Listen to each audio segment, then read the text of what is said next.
It's no secret Ice-type Pokémon are one of the worst defensive types in the game. Not only are they one of the worst defensive types, but they are also the rarest type. So in this video, I'm going to do an Ice-type only Nuzlocke in Pokémon Emerald. However, everything will be randomized. All of the Pokémon you encounter on certain routes in battle will be completely random. The only rules are if a Pokémon faints, it's considered dead and becomes unusable. And I can only capture the first Ice type I encounter in each new location. Also, consider sharing, and subscribing if you enjoy this type of content. Now let's hop straight into it. Since this is a randomized Ice type Nuzlocke, I decided to change one of the starter Pokémon to Snorunt. That way, I don't have to worry about capturing an Ice type to start the Nuzlocke, and I can just begin it from the earliest possible point. The first Pokemon I encounter on Route 101 is Salamence. Fortunately, Snorunt has Powder Snow, so I one-shot Salamence. I challenge Brandon, and he has a Miltank. I should have grinded, but luckily I freeze Miltank and I come out victorious. After I meet with Professor Birch, the Nuzlocke officially begins. I immediately find a Piloswine on Route 103 and capture it. I'm off to a good start since I got 2 Ice types and I'm not even at the first gym yet. Then, on Route 104, I encounter Regice. That would have made an excellent member to the team, but it goes for Explosion and knocks itself out. Oh yeah, this random fisherman also has a Latios. That's 2 legendary Pokemon on this route I encountered, but they're no match for my Ice types. There's nothing I could add to the team in Petalburg Forest, but this random Team Aqua Grunt has an Articuno. Then, on Route 105, I battled another fisherman and he has a Latias, but still, my Ice types do not flinch when faced with the legendaries. I get the Freeze Hacks first turn, securing an easy win. Now that I'm in Rustboro City, I challenge its gym leader. The run so far has been rather easy, but Roxanne reminded me why you can't afford to play recklessly. I know her Miltank can knock me out in a few hits, so I set up with a few double teams. She goes for Defense Curl. I don't know why she didn't attack, but I can't complain. I slowly chip away at her health until she uses a potion. Slowly but surely, I take down the Miltank. Of all the Pokemon she could have gotten, she sends out Glalie and my heart sank. I knew she was going to spam double team, and it became tedious as both of us struggled to land our attacks. Unfortunately, I got too bold. Instead of healing, I went for another bite, and her Glalie knocks out my Snorunt. RIP Snorunt. And now I only had Piloswine. Luckily, I landed the Horn Attack first try. Her final Pokemon was Tropius. It went for Razor Leaf, and would you look at that, I cling to life with only 2 HP and take it down with Powder Snow. With the first badge out the way, I set sail to Dufour Town, but before I challenge its gym leader, Brawly, I take a stroll through Granite Cave to see if I can encounter another Ice type to add to the team. I found a Sneasel. Now, Sneasel is a unique Ice type prior to Gen 4 since it's one of the few Ice types who's a physical attacker. Pokemon Emerald was before the physical special split, so Sneasel can make use of its Ice nor Dark types. Prior to taking on Brawly, I battle one of the fishermen, and this guy leads with a Deoxys. What is going on with the fishermen in this game? First a Latios, then a Latias, and now this fisherman has a mythical Pokemon. Be that as it may, I defeat him no problem, and now I set my eyes on Brawly. He leads with the Solrock, which is rather intimidating since it can easily defeat my Sneasel. Most of my attacking moves are normal type, which Solrock resists. Powder Snow is pretty useless since Piloswine is a physical attacker, so I test my luck and spam Screech to lower its defense. The first one misses and he goes for Harden, but he continues to use it a few times, allowing me to land 2 Screeches. Solrock hits me with a Rock Throw, putting me in KO range, so I switch into Piloswine who can tank those Rock Throws. After 2 Horn Attacks and a Powder Snow, Brawly uses a Super Potion to bring his Solrock back to full health. I spam Powder Snow and get the Freeze Hacks. This gave me a turn to restore Piloswine's health and take out the Solrock. Next is Rattata. Horn Attack puts it in KO range, but he heals.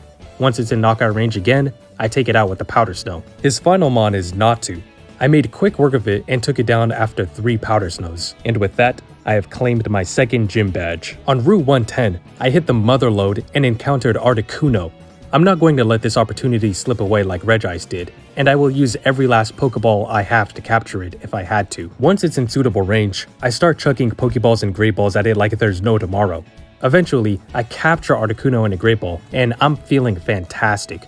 Overall, it has pretty good stats and it has a Jolly Nature for additional speed. Jolly Nature decreases special attack, but it shouldn't be too much of a concern. I make my way to Route 109 where I battle all of the trainers in the local area to grind a few levels. This one trainer leads with a Magby.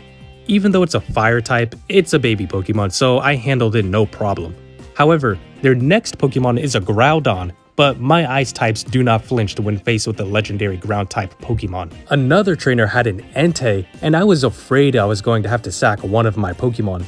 It may had only been a level 11, but it should know Bite, Leer, and Ember. I'll take the easy win. After running through a gauntlet of trainers and some legendary Pokemon, my reward is a Soda Pop. Nice. I take on some Team Aqua Grunts. They're fodder compared to my team, and my next big challenge is my rival. He leads with a Seviper.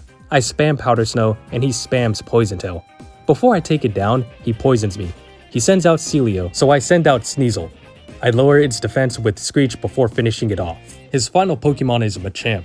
Now, Sneasel has frail defenses and a quad weakness to fighting type attacks, and that was something I wasn't willing to risk against a Machamp.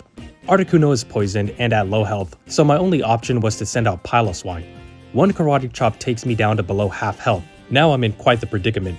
I'm not coming out of this battle with all 3 of my Pokemon, so I'm going to have to heal my Articuno and let Piloswine die. As much as I didn't want to lose Piloswine, it was a sacrifice I had to make in order to continue the Nuzlocke. I'm sorry, Piloswine, but it had to be done. Articuno's Gusts take down Machamp. I was hoping to find another Ice type before challenging Watson, but I have to take on the gym with only Articuno and Sneasel. Watson's first Pokemon is Cacturn. Gust is a 2-shot. And I switch into Sneasel to take on his Persian. I keep using Rock Smash as he heals Persian until he runs out of potions. Watson's last Pokemon is Pineco. This thing is such a non-threat and Articuno 2-shots it. Watson was probably the easiest gym leader of this run. I have to include this Pokemon breeder who I faced because they have a full team of 6 Pokemon. Her lead is a Slaking which has legendary tier stats and would have been more frightening if it wasn't for its ability. Then she sends out Kyogre. That was more terrifying than the Slaking. I assumed that was the best she had to offer since her next Pokemon was Wingull, but her next Pokemon after that was Mewtwo. I wasn't expecting her to have 3 top-tiered Mons, but that was insane. Her last 2 Pokemon are Spoink and Kangaskhan, so at least she found a balance between overpowered and pretty much useless Pokemon. Another terrifying battle I encountered was a double battle. One of the trainers had a Politoed and goes for Perish Song. This put me on a timer, and now I only have 3 turns to win, or else this run is over. Articuno and Sneasel are my only 2 Pokemon, so it's not like I can switch out to prevent them from fainting, so I need to defeat the remaining 3 Pokemon in the next 3 turns. I'm not worried about the Pichu, so I double team the Politoed and knock it out. They then send in Smeargle, and he uses Thunder Wave to paralyze Sneasel. If I get paralyzed just one time, then I'm certain I lose. Luckily I don't, and I managed to win with just 1 turn to spare. That was a really close call. I later encounter a Snorunt on Route 114 and capture it. I'm not going to make the same mistake twice. I plan on this Snorunt to go even farther than the first one did. On Mount Pyre, I take on some Team Magma Grunts and Maxie. They honestly weren't that much of a challenge, and after I defeated them, I stock up on some lava cookies. Now that I'm in Lava Ridge Town, I talk to this lady who gives me an egg. Since this is a randomizer, I don't know what it will be, but if it's an ice type, then I can use it. But for now, I will store it in my party and wait until it hatches. Who would have guessed that the fire type gym leader in a randomizer leads with a fire type? Charmeleon isn't that big of a deal to Articuno, but her next Pokemon is Typhlosion. That's right, the fire type gym leader in this randomizer has not 1, but 2 fire types. This Typhlosion was arguably one of the most annoying things in this run. It constantly switches between Smokescreen and Ember, so it's lowering my accuracy while doing damage. Gust is Articuno's only attacking move that deals neutral damage, and I keep missing. I can't even use Sneasel or Snorunt because they're so frail, so I'm sure 1 or 2 Embers will take them out. Typhlosion also burns Articuno, so I try to predict when it will use Smokescreen so I can safely switch into Snorunt, then switch back out to Articuno to reset its lowered accuracy and heal it. I pull off my plan, and after a while, I finally manage to take out Typhlosion. Her next Pokemon is Togetic. A few Powder Snows take it down, but before it goes down, it goes for Yawn. So Articuno falls asleep when Flannery sends out Kingdra. It wasn't too much trouble since I woke up Articuno, and I managed to freeze Kingdra twice. Honestly, Articuno was the MVP of this battle. It pretty much single-handedly defeated Flannery's whole team. Now I can access Route 111, and I do manage to find a Spheal.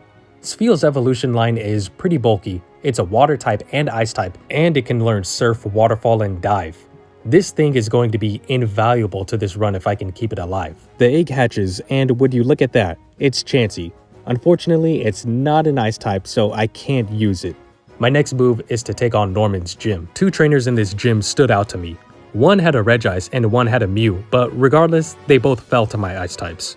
Norman leads with the Dodrio that gets one-shotted by Articuno's Powder Snow. His next Pokemon is Magcargo. He goes for Rock Throw, which Articuno is quad weak to. I use Steel Wing, and we both slowly chip at each other's health. Both of us use Super Potions, but eventually, Articuno comes out on top. His next Mon is Butterfree. Snorunt should be able to handle this, but Butterfree put Snorunt to sleep and nearly killed it with Gust. I had to switch back into Articuno to safely finish the job. Norman's final Pokemon is Unknown. I let Sneasel handle it, but of course Unknown has a hidden power that's super effective against Sneasel. Regardless, 2 Feint Attacks finished the job.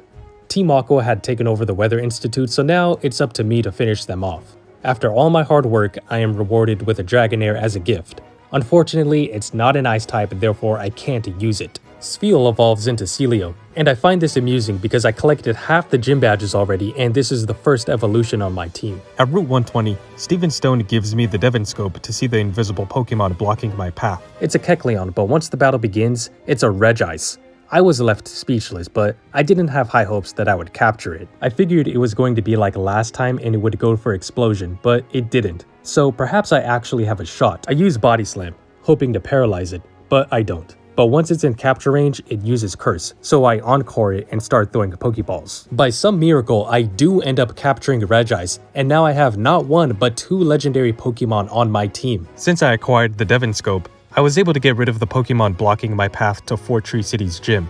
The gym trainers were not much of a problem, and it's now time to take on Winona. Her first Pokemon was Sandslash. Snorunt's Powder Snow wasn't able to take it out, and Slash was going to be a 2-hit KO, forcing me to switch out to Celio. Celio's Surf takes it out. Her next Pokemon is Regice. I couldn't pass up this opportunity, so I send out my own Regice to begin the battle of the Regices. I set up with Curse, but our battle is cut short when she uses Explosion. Regice may be weak to Fire-type attacks, but I didn't feel threatened by a Torchic. 1 superpower takes it down. 1 Icy Wind also takes down Bayleaf. Her last Pokemon is Grumpig. I kept using Feint Attack with Sneasel, but Grumpig kept hitting me with a Confuse Ray. I'm assuming it only had psychic moves to attack, but Sneasel is immune to them, so Grumpig kept spamming Magic Coat and Confuse Ray. I hurt myself so many times in confusion, I nearly knocked myself out. I decided to switch into Articuno, and made quick work of Grumpig. After I defeat Winona, I encountered Jinx, finally allowing me to have a full team of 6. Jinx's time on the team is extremely short-lived. I battled a random trainer who had a Gengar. Now, Ghost-type attacks are physical in this game, and Gengar doesn't have the best physical attack, so I felt comfortable letting Jinx face it. However, Gengar uses Shadow Punch, killing Jinx, and I'm sorry Jinx, you died because of my foolishness. It's not all bad though. Literally after Jinx's death, I hop off this ledge and into some grass where I encounter Piloswine. I capture it, adding it to the team, and like Snorunt, I am determined to preserve it this time. I taught Regice Shockwave for coverage, but it's not powerful, so I buy the TM for Thunder and teach it to Regice. My next journey is to take on Team Magma in their hideout. Maxie leads with Mudkip, but it can't do anything to Piloswine but stall with Protect. He then sends in Regirock. A little intimidating, but 2 Surfs from Celio defeated. Next is Hitmontop. Articuno uses Fly and brings Hitmontop to half health. To my surprise, Hitmontop used Counter, bringing Articuno to 3 HP. I'm not risking it, so I heal up before going for another Fly to take down Hitmontop. Now that I defeated Maxie, I head to Team Aqua's hideout.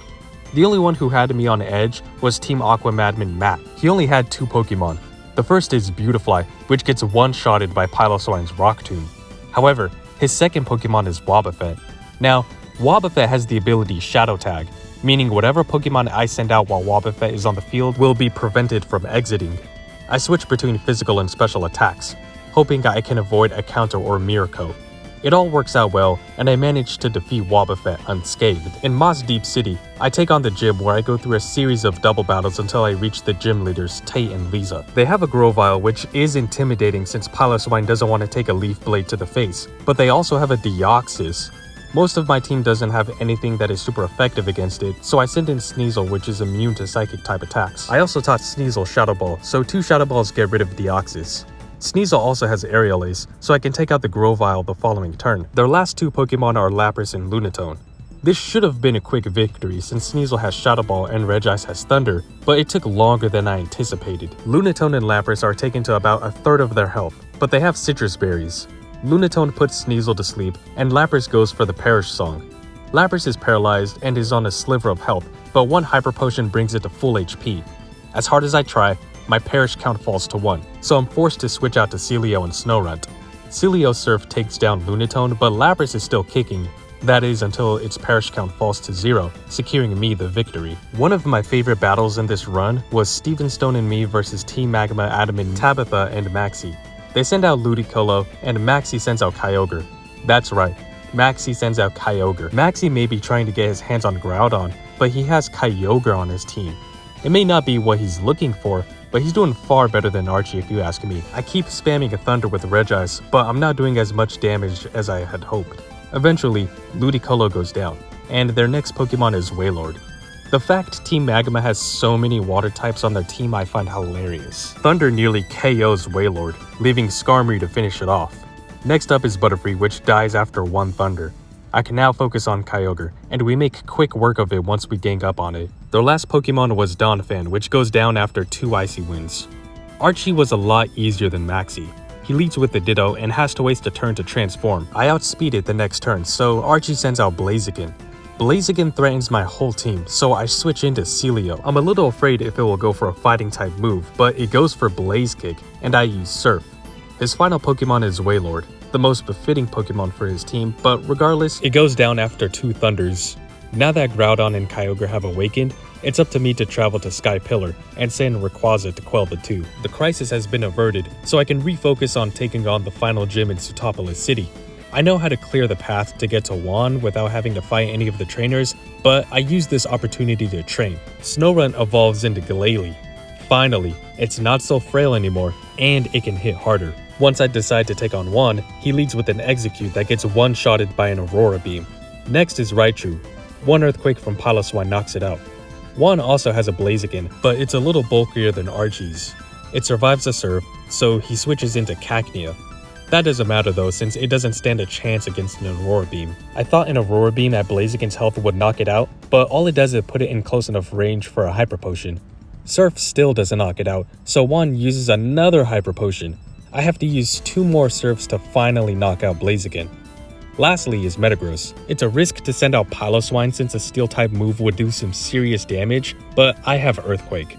Metagross uses Iron Defense, and Earthquake barely does anything, so I switch into Regice and set up with Curse. One Thunder paralyzes Metagross, and the next Thunder takes it out. Now that I've procured all 8 gym badges, it's time to head to Evergrande City in order to take on the Elite Four. However, my team is slightly underleveled, so I take the time to train. Celio evolves into Walrein, just in time for the final battle. I don't want to overlevel too much, so once my team is around the high 40s range, I head out for the final challenge. First up in the gauntlet is Sydney. He leads with a Scizor and goes for Double Team. I use Rock Tomb to outspeed it the next turn. I then use Earthquake and it goes for another Double Team. One more Earthquake takes it out, and thank goodness, cause I didn't want another Typhlosion situation on my hands. He also has Aneroth and Rhyhorn, but both of them get one-shotted by Walrein's Surf. Then there is Ampharos, which gets 2-shotted by Piloswine's Earthquake. His last Pokemon is Delibird, which can only attack me with Present. One Rock Tomb grants me victory. Next is Phoebe. Her lead is an Ariados. It can't really do anything to me but Nightshade and heal, so I alternate between Rock Tomb and Secret Power until I take it down. Next up is Meryl. I go for Thunder with Regice, bringing it to 1 HP. There's no need for a second Thunder, so I go for Strength. She too has an Aneroth, and I 2-shotted with Articuno's Water Pulse. Her only somewhat impressive Pokemon is Shiftry, but that too gets defeated relatively easily by Sneasel. And her last Pokemon is Spinarak. 3 Aerial Aces does the job. Now I face Glacia. Her Doduo uses Drill Peck, but Regice goes for Icy Wind. Next is Sableye, so I switch into Sneasel. I get hit by a Confuse Ray, and this turns into a battle of the Shadow Balls. Both of us spam Shadow Ball while healing our Pokemon whenever we get to too low on health. Sneasel defeats Sableye, so I switch into Glalie against her Barboach. Barboach goes down easily, but it goes for Future Sight. Her next Pokemon is Parasect, and since Sneasel has an Aerial Ace, I thought it should take it down, yet it barely survives and uses Slash. Then, I get hit with Future Sight, killing Sneasel. I thought Sneasel would be immune to it, but I was unaware that Future Sight technically doesn't have a type in this game, and now I paid the price. I switch into Glalie for the revenge kill. Her final Pokemon is Muck. It uses 2 Minimize, and this could be a problem, so I switch into Piloswine. Muk spams Sludge Bomb, forcing me to heal. I frequently miss Earthquakes, and it uses Acid Armor to raise its defense. Then it uses Sludge Bomb and poisons me again, but I take it down before the poison kills me. I heal my Pokemon before taking on Drake. His lead is a Ladybug that gets defeated by only 2 Icy Winds. I switch into Articuno against his Persian. First I use Blizzard and Fly, but Drake heals his Persian. Slash brings me to a third of my health, so I heal and then start spamming Steel Wing until Persian is dead. His next Pokemon is Chimecho. That's not an impressive Pokemon, so I alternate between Steel Wing, Water Pulse, and Fly to take it down. Carvanha hits Regice with Swagger, but I break through the confusion and one-shot it with Thunder. His last Pokemon is Swinub. That's pretty underwhelming, and one Surf from Walrein defeats it. All that remains is the champion, Wallace. Just like Drake, Wallace leads with a Ladybug, but Regice does the same thing that it did to Drake's Ladybug. I don't really feel much of a need to switch out against Cacturne. It uses Sandstorm, and 2 Icy Wind takes it out. I take advantage of the Sandstorm, and I send out Piloswine against his Manectric. It goes for Charge, and I go for Earthquake. It didn't stand a chance against an Earthquake that's boosted by Sandstorm. I think Regice could have handled Politoed fairly well if it wasn't for the fact that Sandstorm was up. Thunder's accuracy is reduced to 50% in the Sandstorm, so it's not worth going for it. He hits me with Swagger and I hurt myself in confusion. Double slaps me, then hits me with a Perish Song before putting me to sleep. It's not looking good, so I switch out to Walrein. He also switches out and sends in Spoink. This pretty much becomes Spoink spamming Bounce and me spamming Dive until Wallace switches back into Politoed. All of Walrein's moves are not very effective against Politoed, so I switch back out into Regice once the Sandstorm subsided. Of course, Politoed goes for another Perish Song, but luckily my Thunder not only connects, but paralyzes it. That allowed me to outspeed it the next turn, and one more Thunder KO'd it. He sends in Spoink and goes for Rest. Since he can't do anything, I just hit it with Fly until it's dead. The final Pokemon I face in this run is Natu. It's very underwhelming, and all it takes is one Blizzard from Articuno, and with that, the Ice-type only Nuzlocke is complete. I had a lot of fun with this, but it could have been a little more challenging if you ask me. I like the chaotic nature of not knowing what you're going to come across, but maybe I should try to set it to next time where I encounter and battle weaker Pokemon at the beginning of the game, and as I progress they get stronger. Also, let me know what type I should do next, and if you enjoyed then please consider sharing and subscribing. Anyways, I'll catch you in the next one. Later.